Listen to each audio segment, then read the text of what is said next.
Chicken mutton promotion ఏంటది? అంటే అది ఒక సిగ్నేచర్ స్టెప్ కదా నాది. సో రెస్టారెంట్ లాంచ్ చేసినప్పుడు మా దాంట్లో చికెన్ మటన్ కూడా బాగుంది కాబట్టి నేను అట్లా చేసిన. అంటే వెజ్ కూడా ఉంటుంది, మనం ఏంటంటే కొంచెం చికెన్ మటన్లో కొంచెం ఇది కదా నేను, అందుకే అట్లా చిన్న ప్రమోషన్ స్టంట్ అదే. కళింగపట్నం ఎందుకు ఈ నేమ్, ఎవరిది డిసిషన్? నా పార్ట్నర్ ఉన్నారు హరియన్న అని. సో హరియన్న ఏంటంటే ఆయన వాళ్ళ ఊరు కళింగపట్నం. సో ఎప్పటి నుంచో 1 year బ్యాక్ వాళ్ళ ఫ్రెండ్స్ వాళ్ళందరూ చెప్పేవాళ్ళంట, అరే రెస్టారెంట్ బిజినెస్ స్టార్ట్ చేద్దామని చెప్పేసి రిజిస్టర్ చేయించుకున్నాడు 1 year బ్యాక్. సో వాళ్ళ ఫ్రెండ్స్ అన్నారంట, అరే నీ వల్ల కాదురా అది, ఈ రెస్టారెంట్ అది నీ వల్ల కాదు అది ఇది అని చెప్పేసి అని అంటే, ఆయనకి ఏం అర్థం కాక రోజు ఇది చూసి కరెక్ట్ సెంటర్ బాగుందని చెప్పేసి చూసేసి కళింగపట్నం అనే పేరుతోనే వాళ్ళ ఫ్రెండ్స్ కొంచెం ఛాలెంజ్ చేసి ఆయన అనుకున్న టైంలో నేను ఎంటర్ అయినా.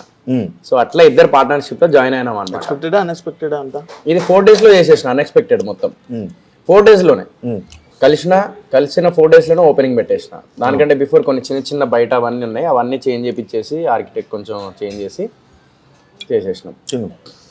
తింటారా నువ్వు ఒకటి తిని మీద పడతావు, తింటా ఆకలేస్తుంది నన్ను తినమా మరి చెప్పు. కాదు ఆయన ఎలా పరిచయం నీకు? నార్మల్గా అప్పుడే పరిచయం అంటే ఇలా రెస్టారెంట్ ఎడుతున్నాడని తెలిసిందా? టీ తాగడానికి వచ్చినారా ఇక్కడ నేను యాక్చువల్లీ దీని ఆపోజిట్ టీ స్టాల్ ఉంటుంది, దాని పక్కన ఖాళీ ప్లేస్ ఉంది. ఆడ కంటైనర్ పెట్టి ఒక చిన్న టిఫిన్ సెంటర్ ఏదన్నా మంచి ప్లాన్ చేద్దాం. డైలీ ఏదో పాకెట్ మనీ లాగా నెలకు 1 లక్ష రూపాయలు మిగిలిన 70 లక్ష రూపాయలు మిగిలిన కూడా వెళ్ళిపోతుంది.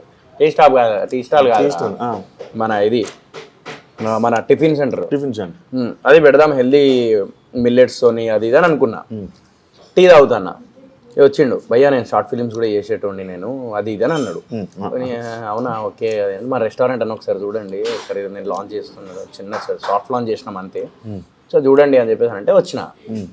రాగానే రెస్టారెంట్ చూసిన, నాకు నచ్చింది. అన్న ఎట్లా చేద్దాం అది అంటే, నేను పార్ట్నర్షిప్లో జాయిన్ అవుతాను నీకు ఓకేనా అని అన్నా. డైరెక్ట్ అనేసిన, ఆ రోజే పరిచయం, ఆ రోజే మాట్లాడేసినాం, ఆ రోజే ఫిక్స్. నెక్స్ట్ డే నుంచి మొత్తం ఆ రోజు నైట్ నుంచే ఇది ఇక్కడ పెడదాం, ఇది అక్కడ పెడదాం, ఇది కరెక్ట్ కాదు, ఇది అని చెప్పేసి మొత్తం బయట మొత్తం సెటప్ మార్చేసినాం. లోపల కూడా కొన్ని చేంజెస్ చేసేసినాం. చేసేసి అప్పుడు ఇంకా 4 days లో 4th day లాంచ్ చేసేసినాం. వితిన్ 4 days పరిచయం, 4 days లాంచ్, అప్పటికప్పుడు డిసిషన్. సో దేవుడు నేను అప్పుడే అనుకున్నా, నేను మన లైఫ్ లో మనం ఏదైతే ఫుల్ ప్లాన్ చేసుకుంటూ ఉంటాం అవి జరగవు.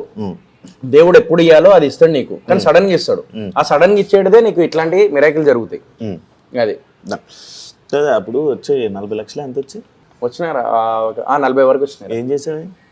చెల్లె పెళ్ళికి అమౌంట్ ఇచ్చిన, ప్లస్ కొన్ని అప్పులు ఏదో ఉండే అది కట్టేసిన.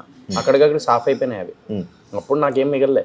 దీనికి ముందు ఒక బిజినెస్ పెట్టినట్టు ప్రొడక్షన్ పెట్టావు, కథ వేరు ఉంటుంది. కథ వేరు ప్రొడక్షన్ అదే మన ఇది పెట్టాల్సి వచ్చింది. ఎందుకు అంటే మధ్యలో సినిమా ప్రొడ్యూసర్ కొంచెం ప్రాబ్లం ఉన్నదంటే నాతో పార్ట్నర్ ఎవరైతే ఉన్నారో, అంటే ఆయనతోనే పార్ట్నర్ ఎవరైతే ఉన్నారో ఆయన ఆల్రెడీ డబ్బులు పెట్టున్నాడు కదా. సో ఇప్పుడు మనల్ని నమ్మి వచ్చిన వాళ్ళని మనం ఇప్పుడు అక్కడికే ఆపేసి, నేను 1,10,00,000 ఖర్చు పెట్టిండు, అక్కడికే ఆపేసి, చాలా మందికి తెలియదు అది. సో అక్కడికే ఆపేసి ఆయన పాపం ఒక మిడిల్ క్లాస్ ఫ్యామిలీ, చాలా okay upper middle class family, కొంచెం ఏదో నెలకు 4 లక్షలు 3 లక్షలు ఏదో సంపాదించాలి. అంటే అప్పర్ మిడిల్ క్లాసే, నాట్ మిడిల్ క్లాస్. మళ్ళీ వేసుకుంటారు 4 లక్షలు మిడిల్ అని చెప్పి వేసుకుంటారు, అది కాదు కానీ. సో ఆయన ఏంటంటే ఇప్పుడు అక్కడికి ఆగలేడు కదా.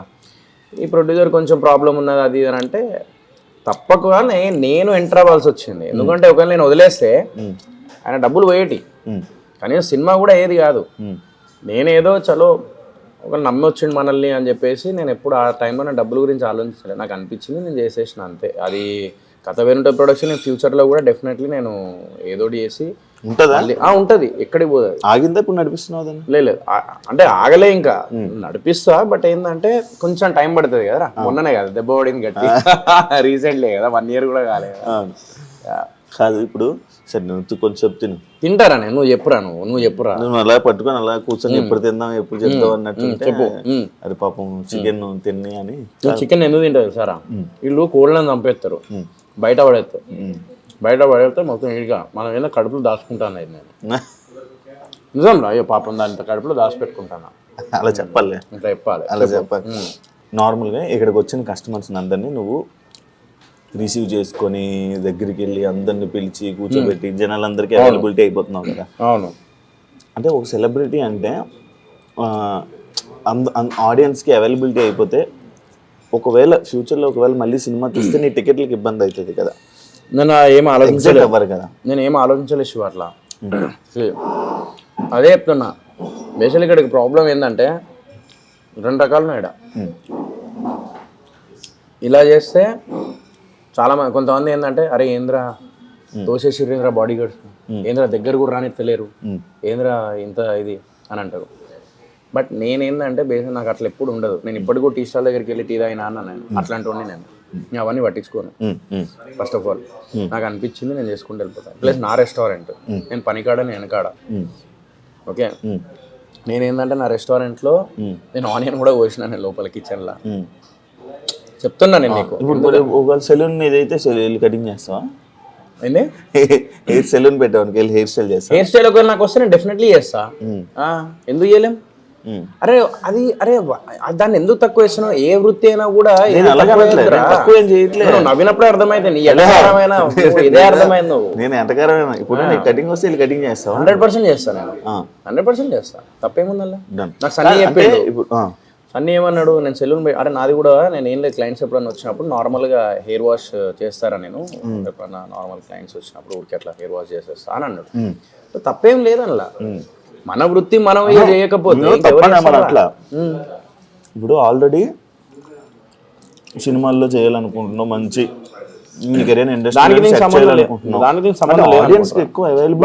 ఆడియన్స్ నా దగ్గర ఇప్పుడు అందరు వచ్చి కూర్చోరు కదా. ఇప్పుడు ఎంతమంది ఉంటారు మొత్తం తెలంగాణ ఆంధ్రలో కలిపి జనాలు ఎంతమంది ఉంటారు? ఎంతమంది ఉంటారు చెప్పరా? ఎంతమంది రావచ్చు, ఎంతమంది ఉంటారు మొత్తం పాపులేషన్ ఎంత తెలంగాణ ఆంధ్ర కలిపి? 9 కోట్లు. 9 కోట్ల? 9 కోట్ల మంది నా రెస్టారెంట్కి వస్తుర్రా, నన్ను చూస్తుర్రా? చెప్పురా. అలా అంటావా? నేను అట్లా అనుకో. నేను ఏంటంటే వచ్చిన వాళ్ళని ఏంటంటే కరెక్ట్గా రిసీవ్ చేసుకొని ఫుడ్ ఎలా ఉంది ఏంటిదని ఫీడ్బ్యాక్ తీసుకోవాలరా.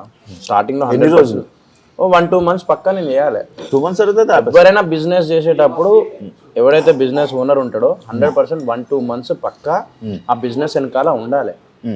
లేకపోతే నడవదు. నీ బిజినెస్ నీదే, నీ పైసా నీదే. నువ్వు ఎంతమంది తీసుకొచ్చినా నీ పైసా నీ పెయిన్ ఎవరు తెలియదు. ఏ పని అన్నా నువ్వు కష్టపడి డబ్బులు తీసుకొచ్చినప్పుడు నీ కష్టం నీకే తెలుస్తుంది, పక్కడి కంటే నీకే ఎక్కువ తెలుస్తుంది. సో నువ్వు 100% ఒక 2 months నువ్వు కేటాయించాలి. 1 month కానీ 2 months కానీ నువ్వు చేసిన బిజినెస్ కానీ లేకుంటే ఏ పని అయినా కూడా నువ్వు కేటాయించాలి నువ్వు. సో ఇవరా తంగడి కబాబ్. ఏంటది? Tangdi kebab. Correct work. Tangdi kebab. అయ్యో తంగడి తంగడి కబాబ్. ఇది లసానియా కబాబ్ అంటారు. లసానియా కబాబ్. నువ్వు తిను. ఇది లేదు, నేను ఆల్రెడీ నేను తిన్నా. ఇది పట్టు, చేత్తో ఇస్తున్నా. ఏం కాదు, ఇది ఏం కాదు. Malay kebab. మనం రాత్రి వెళ్ళి స్టఫ్ పచ్చడిలే కదా కలుతాగా. దీని గురించి చెప్తున్నావు, చెప్పాలనుకుంటున్నావు. ఇది టైం పడుతుంది రా. కబాబ్స్ ఎప్పుడైనా కానీ రెస్టారెంట్లో టైం పడుతుంది, 20-25 minutes టైం పడుతుంది. ఎందుకంటే ఇది స్మోక్తోని నీకు మొత్తం ఇదవుతుంది, ఉడుకుతుంది ఇది. కానీ టేస్ట్గా ఉంటుంది. టేస్ట్ చూడు. కాదు, నాకు ఈ చికెన్ల మీద ఒక డౌట్ ఉంది. నార్మల్గా మిగిలిపోతాడు నైట్ ఇది చేసి దాని గురించి మామూలుగా రెస్టారెంట్స్ మీద కంప్లైంట్స్ ఉన్నాయి. ఈ మధ్య రైడ్లు ఎక్కువ జరుగుతున్నాయి, చూసేవాలేదు. దాని గురించి ఒకసారి చెప్పండి. బేసిక్గా ఒకటి ఉంటుంది ఇక్కడ. మేము ఏంటంటే ఒక పులుసు చూపిస్తా, ఎప్పటికప్పుడు చికెన్ ఫ్రెష్ తెప్పిస్తాను నేను. నాకు ఎందుకు లేట్ అవుతుంది అంటే నేను ఫ్రెష్గా చేపిస్తాను. నా రెస్టారెంట్లో ఒక ఆర్డర్ పెట్టినా ఒక 15-20 minutes లేట్ పడుతుంది రా, ఫ్రాంక్లీ స్పీకింగ్. ఒక 20 minutes అయితే లేట్ పడుతుంది. లేట్ ఎందుకు అవుతుంది అంటే రీజన్ ఉంది. నేను అప్పటికప్పుడే ఫ్రెష్ చేపిస్తాను. నేను దాన్ని పెట్టేసి బిఫోర్ డే పెట్టేసి, అంటే మన ఇంట్లో కూడా చాలా మంది మ్యారినేట్ చేసి పెడతారు, అది వేరే విషయం. బట్ నేను అట్లా పెట్టాను. ఒక నిమిషం, ఇప్పుడు ఒక్క నిమిషం. మీకు అయ్యో chicken 10 bird legs boneless 5 kg kalma ఇట్లా 5K డైలీ ఎందుకు ఎట్లా నీకు 2 days ఎట్లా సరిపోతుంది? 5K సరిపోదు కదా. నేను ఫ్రెష్ తెప్పిస్తా, అప్పటికప్పుడే తెప్పించి కడిగిపించి అప్పుడు చేసి అప్పటికప్పుడే చేపిస్తాను అనమాట ఫ్రెష్. నా దగ్గర ఎక్కడ నీకు ఫ్రోజన్ది కానీ లేకపోతే 2-3 రోజులు పెట్టినది కానీ అట్లా ఉండదు. అందుకే నాకు లేట్ అవుతుంది. నాకు చాలా మంది కస్టమర్స్ ఏమంటారు అంటే నాకు కొంచెం లేట్ అవుతుంది అంటే నేను వాళ్ళందరికీ ఇదే ఎక్స్ప్లెయిన్ చేస్తున్నా. మంచి టేస్టీ ఫుడ్ కావాలి, హెల్దీ ఫుడ్ కావాలి. హెల్దీ ఫుడ్ కావాలంటే లేట్ అవుతుంది. ఎందుకు లేట్ అవుతుంది అంటే దేర్ ఇస్ అ రీజన్. ఒకటి 20 minutes పడుతుంది, పక్కా పడుతుంది. నీకు ఏ ఐటమ్ చేయాలని 20 minutes పడుతుంది. లేదు నేను ఆల్రెడీ కొంచెం హాఫ్ బాయిల్ చేసి పెట్టేస్తారా కొంతమంది, హాఫ్ బాయిల్ చేసి పెట్టేస్తారు, మిగిలింది అనుకో నెక్స్ట్ డే యూజ్ చేస్తారు. అట్లా కాదు నాది, నేను హాఫ్ బాయిల్ చేయలేదు, అప్పటికప్పుడే బాయిల్ చేసేసి అప్పటికప్పుడే చేపిస్తాం. నువ్వు ఇంతకు ముందే ఫుడ్ బిజినెస్ చేసావే? లేదు, నేను ఇక్కడికి వచ్చిన తర్వాత తెలుసుకున్నా నేను ఏంటి ఏదేం చెయ్యాలి, ఏమేమి ఉంటాయి అని. అయ్యో తంగడి 6 kg, లాలీపాప్ 8 kg, ఎగ్ 3-5 ఇదంతా అప్పటికప్పుడే చూడు. ఇగో అప్పటికప్పుడే నేను తెప్పిస్తా. చికెన్ 15 bird ఇట్లా. ఎందుకు నేను అప్పటికప్పుడే తెప్పిస్తా? మళ్ళీ ఇంకోటి ఏం తెలుసా, నాకు ఒకవేళ అక్కడ రావట్లేదు అని అంటే నేను ఇమీడియట్గా వేరే దగ్గర నుంచి కూడా మా పార్ట్నర్కి చెప్పి అక్కడ నుంచి తెప్పించుకుంటా. ఎంత ఉంటే అంత తీసుకురా ఫస్ట్ అని అంట. తర్వాత వాడు లేట్ అయినా కూడా ఇక్కడ కస్టమర్స్ ఇబ్బంది పడకూడదు అని. సో అట్లా నేనైనా ఫ్రెష్ చేస్తారా. కళింగపట్నంలో ప్రాపర్ ఫ్రెష్ ఉంటుంది నీకు చికెన్ ఐటమ్ పక్కా. అంటే ఇప్పుడు ఇదే కాకుండా కళింగపట్నం అనేది నాకు ఇది ఇంకోటి అయిపోయి, కళింగపట్నం పెట్టడానికి రీజన్ ఈ కృష్ణపట్నం ఇంకోటి పట్నం అనేది కలిసి వస్తుందని చెప్పి మీ పార్ట్నర్ అనిపించింది. సో అందుకే కళింగపట్నం అని. వాళ్ళ ఊరు కూడా కళింగపట్నం ఆంధ్రలో ఉందంట. అవును, శ్రీకాకుళం సైడ్ ఉంది. యా, మా పార్ట్నర్ అనుకున్నాడు కాబట్టి చలో ఓకే చేద్దాం అని చెప్పి అట్లా. కాదు ఇప్పుడు ఇది నార్మల్గా ఇంకా ఏమైనా మార్చడానికి ఏమైనా ట్రై చేస్తున్నాం అంటే? ఇప్పుడు మా దగ్గర కోడిపులో మోడల్ మా దగ్గర ఏంటిది ఇదా, ఇది బయట ఎక్స్టీరియర్ చేంజ్ చేస్తున్నా. ఎక్స్టీరియర్ నీకు విలేజ్ సెటప్ వస్తుంది. ఆ గార్డెన్ ఉంది కదా, ఆ గార్డెన్ ది మొత్తం నీకు విలేజ్ సెటప్ వస్తుంది. సో అక్కడ అండ్ ఇటు కలిపి 20 seatings చేపిస్తున్నా. ఎందుకంటే వెయిటింగ్ ఎక్కువ ఉందా? వెయిటింగ్ ఘోరంగా ఉంది. జనాలు వచ్చేస్తున్నారు, ఎందుకంటే టేస్ట్ మళ్ళీ రిపీటెడ్ వస్తున్నారు. నాకు ఎలాంటి కస్టమర్స్ ఉన్నారంటే టేస్ట్ నచ్చి మళ్ళీ రిపీటెడ్గా వస్తున్నారు. అది ప్లస్ పాయింట్ నా కళింగపట్నం. నాకు ఇంకొక డౌట్ క్లారిటీ రాలా, చెప్పురా. సినిమా టికెట్ల గురించి నన్ను ఒక క్వశ్చన్ చేశారు. నువ్వు చెప్పింది రైటే, 9 కోట్ల మంది అది ఇది ఒక ఆ పాయింట్ కాకుండా యాజ్ ఏ ఆడియన్స్ నన్ను ఒక క్వశ్చన్ అడిగాడు. సో నీ ఫ్రెండ్ కదా, ఇప్పుడు అందరికి అవైలబిలిటీ అయిపోతాడు, అందరిని చూసేస్తారు, పెద్ద ఉన్న వాళ్ళు చూసిన వాళ్ళు మళ్ళీ ఇంట్రెస్ట్ చూపించరు, టికెట్లు తక్కువ తగ్గుతాయి, ముందుకు రారు కదా, ఇబ్బంది అవ్వదా? ఏమో అవన్నీ నేను ఆలోచించలే. నా వృత్తి ఏంది, నేను చేసుకుంటూ వెళ్ళిపోతా. నేను ఇప్పుడు రెస్టారెంట్ ఫీల్డ్లో దిగిన, నాకు రెస్టారెంట్ నాకు పికప్ అవ్వడానికి 2 లక్షలు ఖర్చు పెట్టి చేసినప్పుడు మా అమ్మ కోరిక నేను నిలబెట్టాలి. She want me to become a business man. అది ఏమైనా సరే చిన్న వీడు ఒకటి పక్కన ఒకటి పెట్టుకోవాలి, సినిమా మీదే డిపెండ్ అయ్యి కాకుండా పక్కన ఒక ఇన్కమ్ ఉండాలి అని చెప్పేసి మా mom used to say that.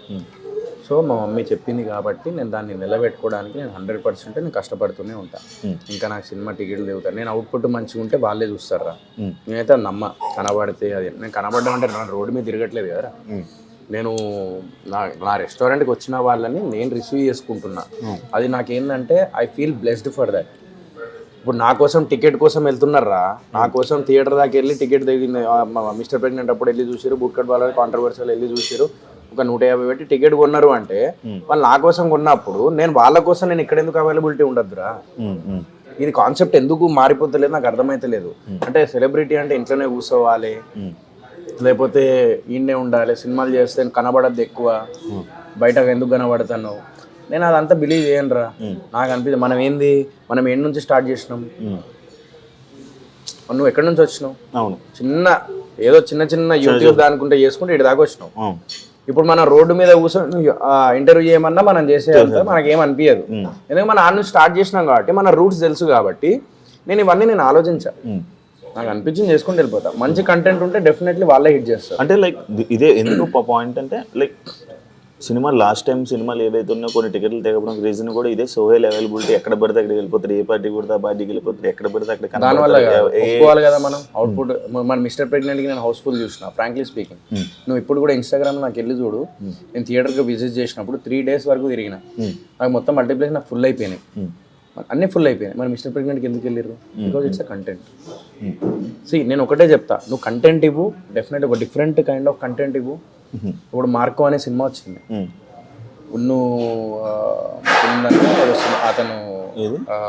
అతను హీరో పేరు మలయాళం హీరో, మార్కో హీరో.